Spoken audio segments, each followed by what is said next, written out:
शादी के लिए कराची आने वाली अमरीकी खातून ओनेजा एंड्रियो गार्डन के अली आर्केड से टीपू सुल्तान थाने पहुंच गई हैं, जबकि खातून के पास पैसे खत्म हो गए।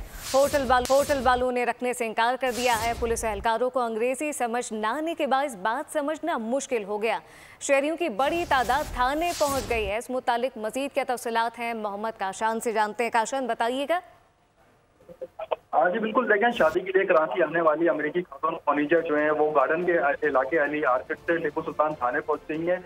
ब्लू रंग का सूटकेस और एक हैंड बैग के साथ खातून थाने के बाहर सड़क पर जो मौजूद है, जबकि कार सवार जो वहां से गुजर रहे थे उनसे वो लिफ्ट भी मांगती रही। जबकि खातून की तबीयत खराब है, दमे की मरीज भी है, वो खातून के पास रकम भी कुछ मौजूद है। जबकि पुलिस हुकाम ने दावा किया था कि खातून के साथ 2 पुलिस एहलकार ड्यूटी पर मामूर कर दिए गए। जबकि खातून को सुल्तान सड़क पर जो है वो अकेले देखा जा सकता है। दूसरी जानिब लोगों की बड़ी तादाद भी इस अमेरिकी खातून को देखकर वहां पर जमा हो गई है। पुलिस के मुताबिक खातून शारा प्रसव वाकई एक निजी होटल में गई थी, जहां पर इन्होंने कुछ कोल्ड ड्रिंक और कुछ खाने पीने की चीजें भी वहां से ली हैं। जबकि अमेरिकी खातून सिक्योरिटी रिस्क भी है उनके लिए। ओनेजा जो है मुसलसल जागने की वजह से बेआरामी का शिकार है। खातून को हेड मोरर टीपू सुल्तान जो है उनके हवाले कर दिया गया था। जबकि पुलिस हुकाम की जानिब से बताया गया खातून को दोबारा सर्च किया जा रहा है। खातून रिक्शे में सवार होकर अब किधर गई हैं।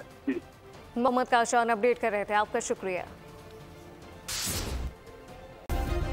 सब्सक्राइब करें और बेल दबाएं ताकि कोई खबर रह न जाए।